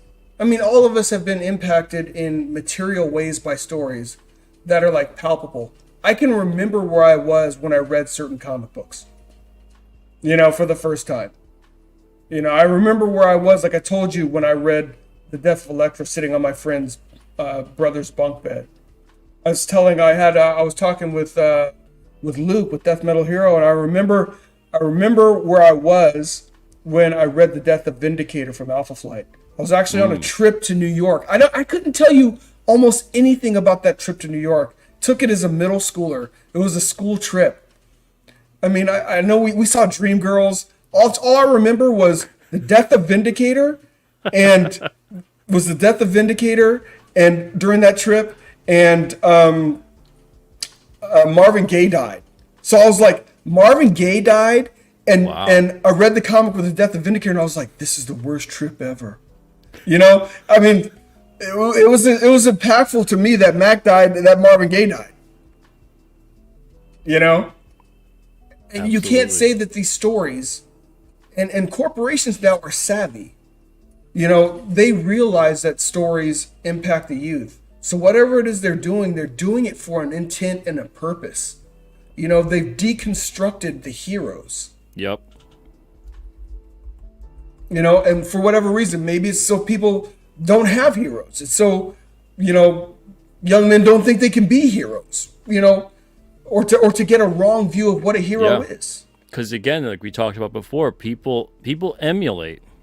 They strive to emulate before they know what it is they want to do and who they want to be. Mm-hmm. So they look towards others to provide them with some kind of guidance, especially young people. And if they're not shown that this is a hero, it's like, oh, it's as corny as it is. It gets me every time with that speech in Spider-Man 2. Yeah. The room gets dustier. I know, you're like, who's cutting onions in here? The room gets dustier and like a lump in the throat. It's a little harder to talk. It's when Aunt May is just given that about people know a hero when they see one. Yeah. Every time. Man, or like I was watching Superman, the original Superman movie with my son. And when Jor-El was basically kind of blessing his son and kind of giving him a mission and speaking life over him, man, I mean, like, both me and my son were just kind of speechless watching this movie. Because at first he was watching and he's like, man, the special effects suck. But once he got past that and got into the movie, it's like, the power of this man who had passed away, was now a hologram or whatever, speaking life into his son to become a hero. I mean, I was just like, and for me, being somebody whose dad died when I was 10, that was empowering to me. I was just like, man, to have that masculine voice empowering, and I took to that. I was just like, I didn't hear that. I never heard that. But to hear that, I was just like, it's empowering. You realize that heroes don't make themselves. There are people that come alongside folks to become heroes. And for some folks, you hit the nail on the head earlier. For some folks, it's the comics that come alongside people to become what they're meant to be, because they don't have those people in their lives. Yep. So when you deconstruct that and you take away the heroes, what are you doing to folks in society? Basically you're deconstructing. That's deconstruction of culture right there. That's how you do it. That's how it's always been done. And that's always the first thing to go. And that's the part too, that again, it drives me nuts when the call's coming from inside the house, because you get the fact that you get these people going, well, it's just stories. They're just make believe. They don't really matter on that level. I say, then get the hell out of making these. Exactly. Then go do something else. Because if you believe that, again, with great power comes great responsibility, right? Truth. And that those are truer words in comics almost have never been spoken. Yeah. But it's a tremendous power to be able to do that, to put that out there, the power of storytelling. Yes. And there is a tremendous responsibility that also comes with it. Does it mean that every story has to revolve around the hero's journey? No, it doesn't.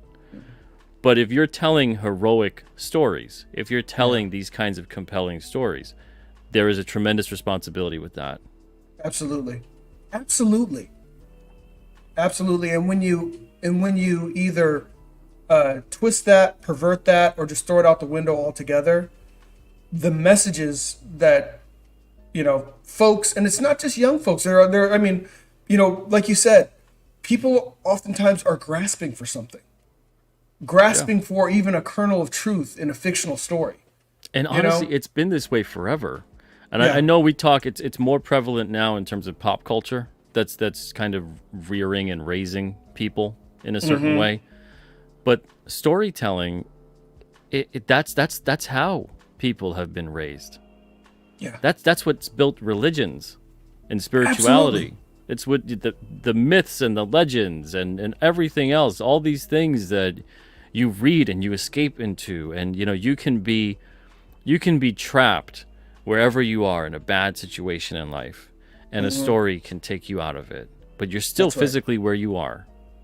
And that story can give you some kind of perspective and provide you with a sense of hope, inspiration, something to aspire to, something to want to do to make yourself better and the world around you better. Yeah. And so the power of storytelling, for people to be dismissive of it, you lack a core fundamental understanding of human beings. Absolutely. Or you're malicious and you're really trying to twist people. Yes. It's funny. I watched, my son, one of my sons and I, we watched the Superman movie where the Henry Cavill Superman had that big fight with Zod, and destroyed chunks of Metropolis, Smallville and stuff. So then I had my son, we watched Superman 2. And once kind of he got over the effects from the early 80s, I showed him, I said, listen, Superman fled Metropolis to take the fight to the Fortress of Solitude. I said, what Superman did in that other movie, that's scary. I was like, that's not what Superman would do. Superman would not put hundreds of thousands of people's lives in jeopardy. He would do just what Superman did in the second movie, which is take the fight somewhere else where the other people would. I said, that's what a hero would do. Just fighting for the sake of your own ego. And yeah, you can beat Zod up there, but you're going to kill hundreds of thousands of people. I'm like, that's scary, man. That's not heroic. That's not heroic. That's not Superman. I mean, that's not a hero. And just, and it's funny because it sounds silly and it sounds juvenile, but as a dad, just talking to my kids about these movies, their minds are still forming. You're like, oh man, that was so cool. Man, man, if I had that power, no, that's not cool. Yeah. It's you have a playing on responsibility to others. It plays on the power fantasy in the wrong way. Yeah. Because the power fantasy for people that were reading the comics before, largely based on anyway my own experience and people I've talked to, was about, man, if I had that power, I could do so much good with it. Mm-hmm. Just like the heroes that you would be reading about. But you were aware also that with power, there was a responsibility, of course, but there were also then it put a target on you and the people you care about. Mm-hmm. And that is something that you can see just in day-to-day life. Like the more that people know you, the more that people, you have a bigger target on your back in some cases. So it's something that isn't just exclusive to superheroes. But that was the power fantasy in terms of wouldn't you love to be able to have it so that the good guys could win, or at least had the power to hopefully try to win, But now it's become, wouldn't you just love to destroy crap? Yeah. Wouldn't it be awesome to have this battle that the whole city gets destroyed in while you're fighting? Yeah. Exactly. Wouldn't you just love to be able to just like wreck that building? But wasn't that always the conundrum in old comics? It was like, okay, well, how do I capture this guy while saving the city? How do I save lives at the same time? And that was the conundrum, right? It wasn't a matter of can I beat this guy up, but can I make sure that I save as many people as I can in the process of doing that. Well, even the fact too that when the villain who's more about self-preservation always than the hero, that's one of the big things that defines a lot of villains. Just even in real life, they're looking out for this. They're selfish. It's a selfish motive. Yeah. They can't have the things they want to have if they're willing to die for them. Then they can't enjoy them. Okay. So they gotta leave. They usually take off and put the hero in a predicament that makes it difficult for them to make that decision. Do I follow the villain or do more people get hurt? And then they choose, okay, I'm going to help people out and let them go. I'm going to help the people. Yeah. I'm going to help the people. So, I mean, And again, though, these are fictional stories. So it's the way that they write that, it's people writing that. It's not like this is an account. This is what occurred. This is the battle went down and that's how it happened, right? We're just telling it like it is. That's not... It's a story that you're writing in a certain way to elicit a certain effect. That's right. And so either what you're doing and that effect is being written out in a way that it should have other effects happen, or you don't know what you're doing and you're going to kind of scramble to piece together what it is going on. Yeah. Obviously, in that whole thing, it's a setup for the way they're going to have it play out with Superman versus Batman, which is, to me, an equally stupid premise. Mm-hmm.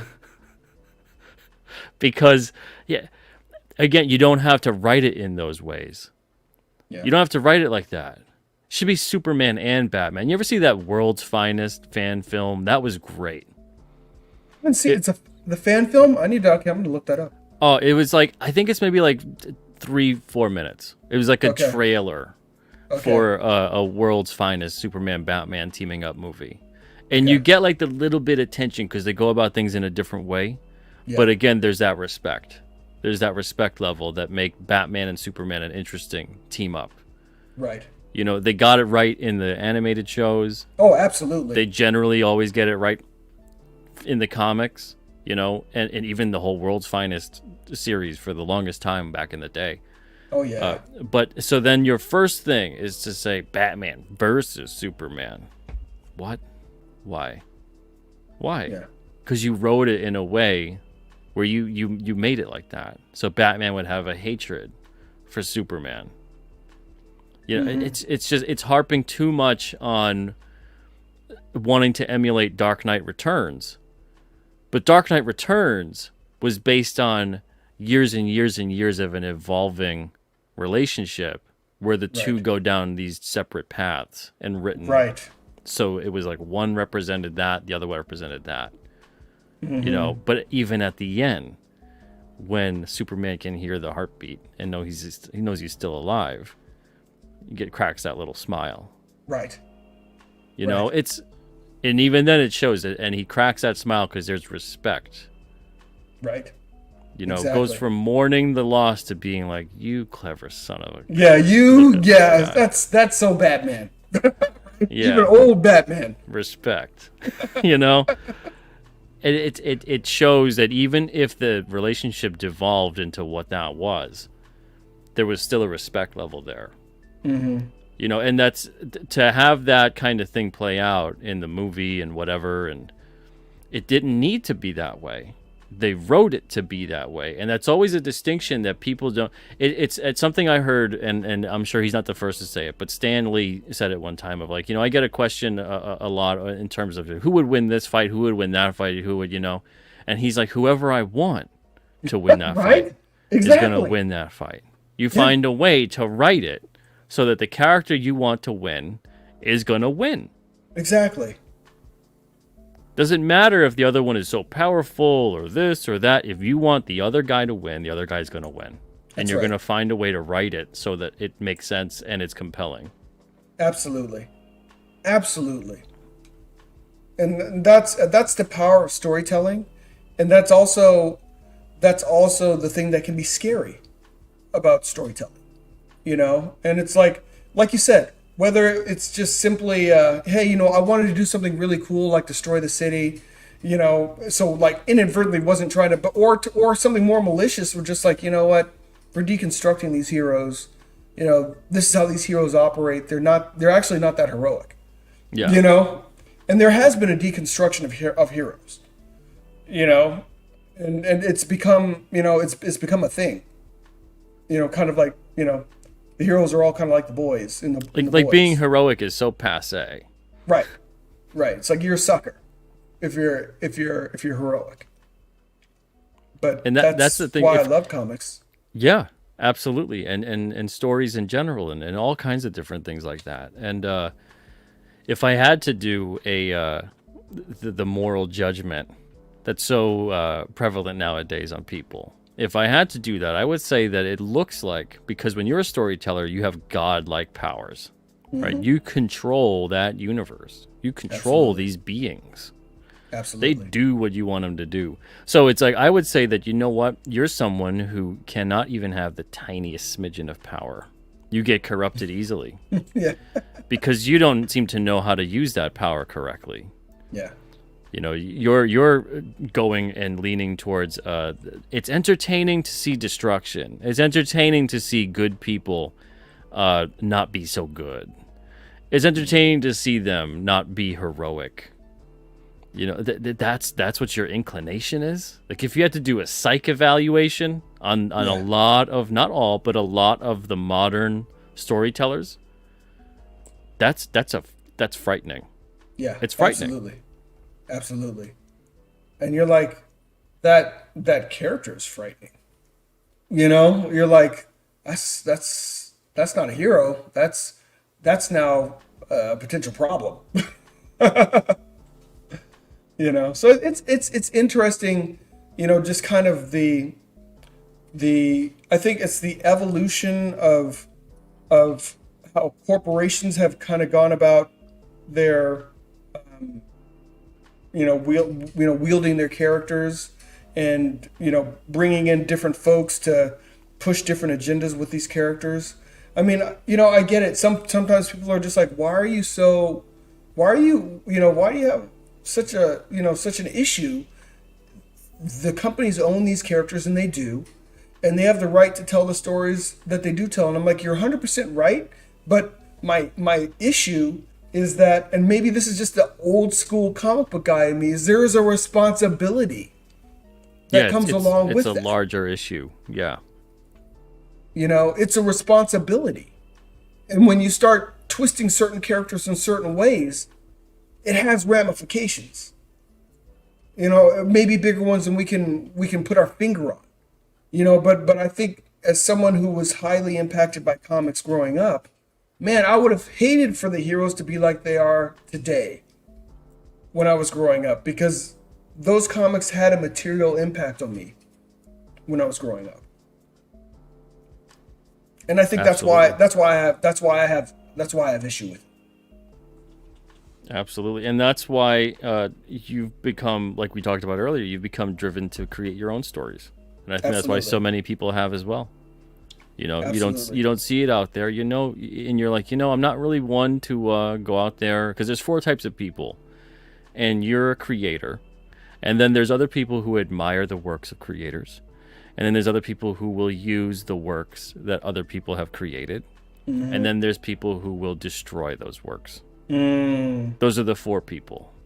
Yeah. But if nothing's ever created, the other three never exist. There you go.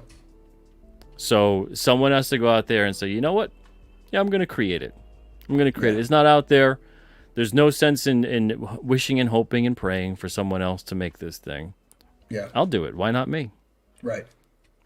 And even if at the end of the day, the only person you entertain is yourself, at least you put the story out there.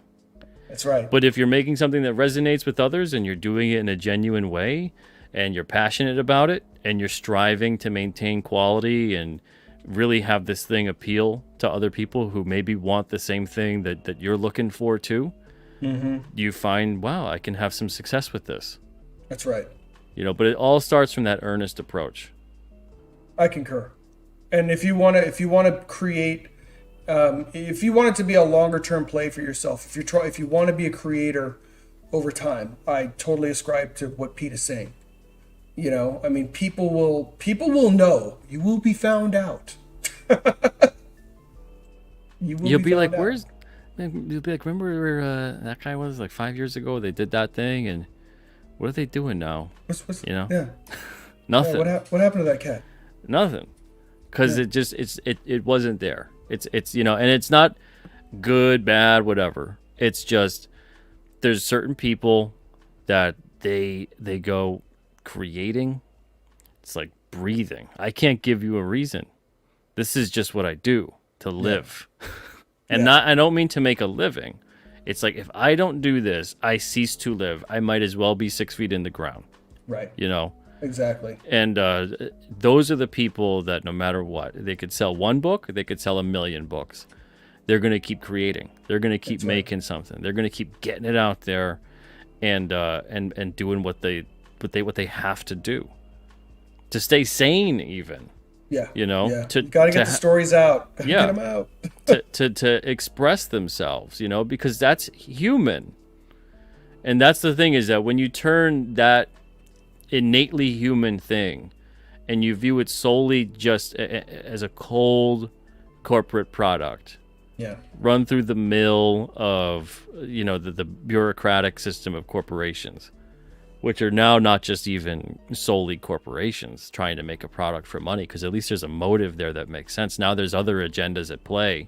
Yes. And maybe there always were, but now they are just very, whatever. Here's the quiet part out loud. They just don't care. They're not gonna walk softly about it, and if anything, they're gonna push that. And that if you don't like it, then they're going to label you something. Right. You'll get canceled. You'll get labeled. Yeah. And everyone should be on notice. It's like if your disagreement about something results in labeling, harassment, there's something bigger afoot. Yeah. That's the thing, too, though, is that we all got to go to the Spartacus level. We all got to stand up and be like, I should be canceled. Cancel me. Cancel me. Cancel me. Cancel all of us. Go for it. If we're all cancelable in this weird passing judgment upon everybody. Absolutely. Now we can start at a clean slate again. Yeah, exactly. Everybody's canceled. We're all equal. Now there what? you go. Yeah. We're all problematic. for Yeah. forever and ever and ever, because we're human beings. We're not perfect. No.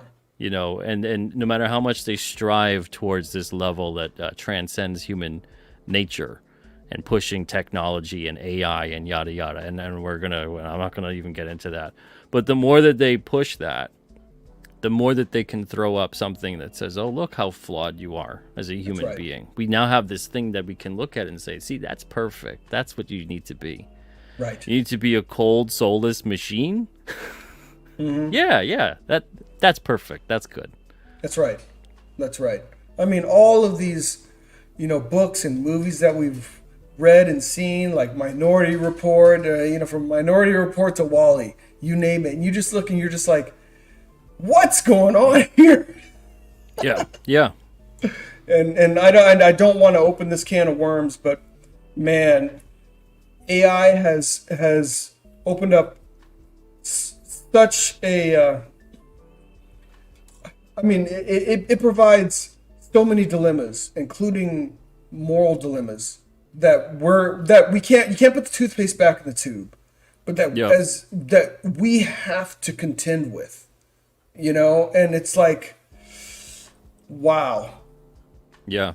And I think with that, we fight that by leaning more into what it means to be a creative human being. Yeah. And that's it. That's it. Because that's the thing that's going to become valuable, going to become rare, and it's going to speak to people. No matter how good, no matter how much of a fad it might become, the AI creation can't compete at the end of the day with a human being striving to achieve something that's true and will relate and resonate with others. Yeah. There's all kinds of scenarios that people could paint with it, but if we already give up and go, nope, that's it, they won, it's gonna always be better, then it will be better because no one's trying to achieve anything.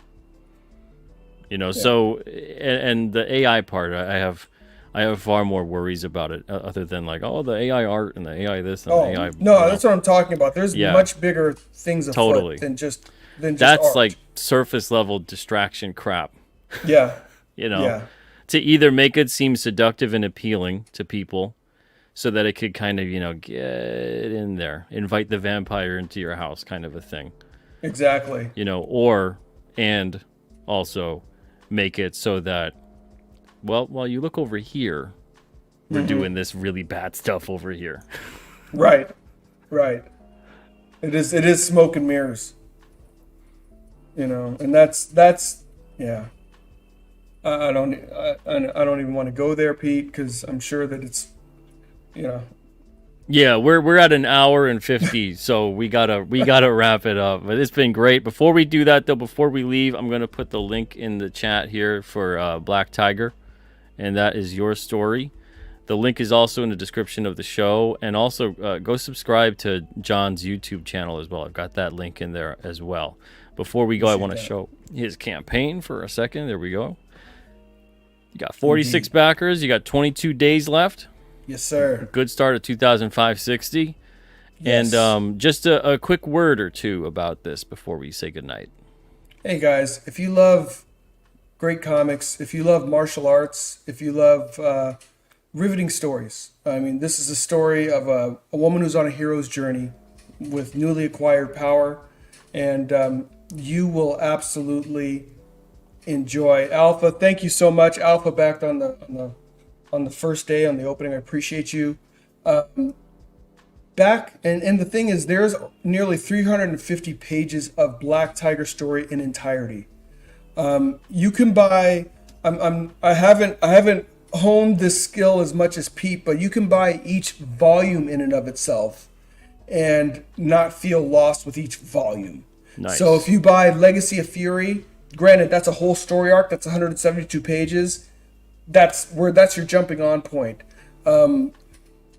Hidden Dragon is 88 pages, and that's half of the Hidden Dragon story arc, but those are written in ways where you can glom onto those and jump right in. So if you pick up just volume 2, it's one of those things, if you get volume 1, it's additive and you'll be like, oh, I'm learning a lot more about the world, but you can pick up volume 2 and not feel like you've just been dropped in the middle of a foreign country. You know, at the end of the day, these are the type of comics I'm writing, or they're the type of comics that I love. Rod couldn't be on with us, but I've worked with Rod for a couple decades now, and I feel Wow. like we have really, in many ways, hit our strides. The whole creative team. I mean, if you go to the campaign page, you look at the line art, you look at the colors. The colorist really accentuates the line art of Rod, and the way that the story is told. It really unfolds, I think, in a way that is fun. There's a lot of great action. There's a lot of great reveals about the characters, about the power, and you get to learn more as the character, as she's learning more. You get to learn more. So you're really on a journey with the hero as she's unfolding things with some revelations from the past and from the present. Very nice, man. Absolutely. So, man, you know, Black Tiger, you don't have to just be a martial arts fanatic. If you just love good storytelling, you hear so much, in media. Oh, there's a, you know,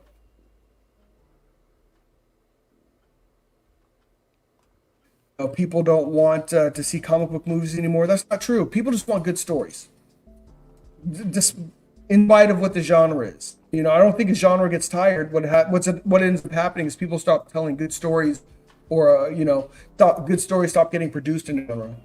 This is a story that I have lived with for a very long time, and worked with very good people to be able to present in a way that is fun to digest and get you thinking a little bit. It's not pretty.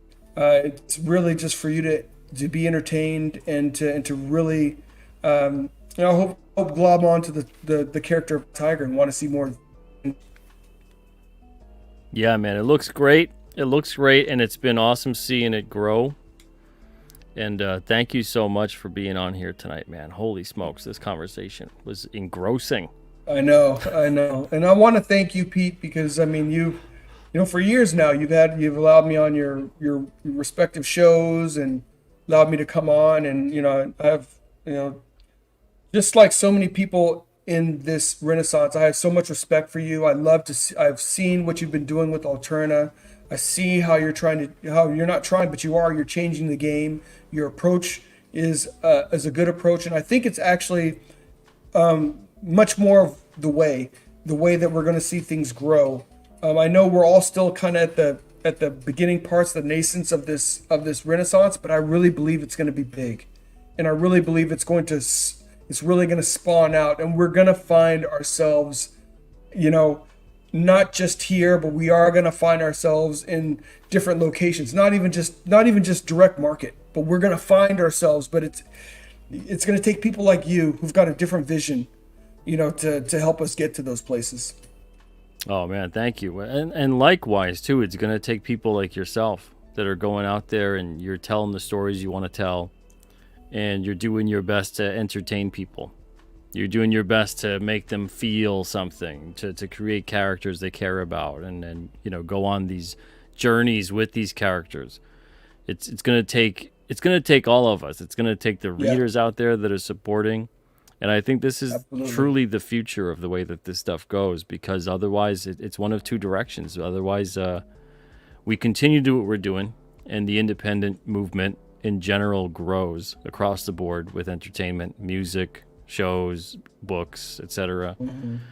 Or it all becomes condensed, centralized into corporate subsidized, government subsidized corporate entertainment, state sponsored media. Oh goodness, yeah. So to me, we have no choice. We must keep going forward. Absolutely. But that's the good part, is that people aren't going to do this because of that kind of a mandate. They're going to do it because it's something within them. It's something that that's what they have to do. And that's the stuff that I think it's going to last 20, 30, 40, 100 years from now. People will look back at certain points of time just the way that we do. Right. It's not like the world wasn't going through all kinds of crazy nonsense. back when a lot of these things we look at now as if they've been here forever. Right. Exactly. So it's like there's a certain kind of weird, because human lifespans are so short in some kind of way, right? That like what within your given lifespan seems like that was always there forever and ever. Right. So if it's popular right now and it's look how successful it is, look how well loved it is, it's everywhere, this and that. There's the weird assumption that it was always this way, and that when it started, at the very least, it was immediately popular and very successful. And that's just not true. And people have always been up against seemingly impossible odds. People have always been up against many different things and persevered and strived to create something that mattered and do something, And that's why I think, to kind of cap off the entire night's conversation, I think that's why largely the people who understand, appreciate, and remember and can put themselves in that position of when these things were being created by the people who made them, and they struggled to get them to the place that they were at. When people come along, corporations come along, whatever, and they bastardize these things. Yeah. I think that, on top of everything else, hits a nerve with people. Yes. The disrespect. Absolutely. So there's many layers to it. It's not as simple as anything, and people who want to look at the superficial level argument of it because they're preaching about the superficial, of course they're not going to see. I see it time and again, and I used to partake in it, but I don't anymore because it's a fool's fight at this point. To go in there and argue with someone who only sees things at the superficial level and try to argue that no, there's nuance, there's context, there's a lot of layers to this. Yeah. They never want to hear it, ever. Yeah. They don't want to see it. It's just what they've been told, what the superficial is, and they zero in on a particular instance that makes the argument that they have a very compelling one. And that's it. There's nothing else. Nothing else. Everything outside of that is, nope, don't want to hear it. Don't want to hear it. Yep. So I see people out there, I get it, and I used to get suckered into that too, but man, what a good time waster that is. I'd rather have a conversation with you and everybody else in the chat and have this kind of meeting of the minds, and even if there's a couple things where I'm talking about it and you're talking about it and whatever it may be, it's a healthier use of our time. Absolutely. Dialogue, it's good. Thank you so much, John. And Heroenberg, thank you for backing John's book as well. Look at that. Thank you, Heroenberg. Really appreciate it. Everybody, thank you guys so much for joining us tonight. Really appreciate it. It's been a wonderful show. This week has been just a bunch of great shows. Man, oh man. That's awesome. And then tomorrow, I have at 9 o'clock Eastern, I've got Gary, Nerdrotic, on the show. Nice. So that should be a fun one too. We'll be talking about he's got this new it's not new, but Forbidden Frontier, this YouTube show that he does, talking about the paranormal and all that stuff too. So I want to talk about the comics and the paranormal with him tomorrow night. So be there for that, 9 o'clock Eastern tomorrow. And other than that, go back Black Tiger. There's 3 volumes for you to enjoy. They're all on Indiegogo right now. The link is in the description. Go subscribe to John's channel as well. Good stuff on there. Right. And other than that, John, you have anything to say before we go? Hey, support indie comics. That's what I got. Enough said. All right, everybody, take it easy. Have a wonderful night and an even better tomorrow. I'll see you guys tomorrow at 9. Take it easy.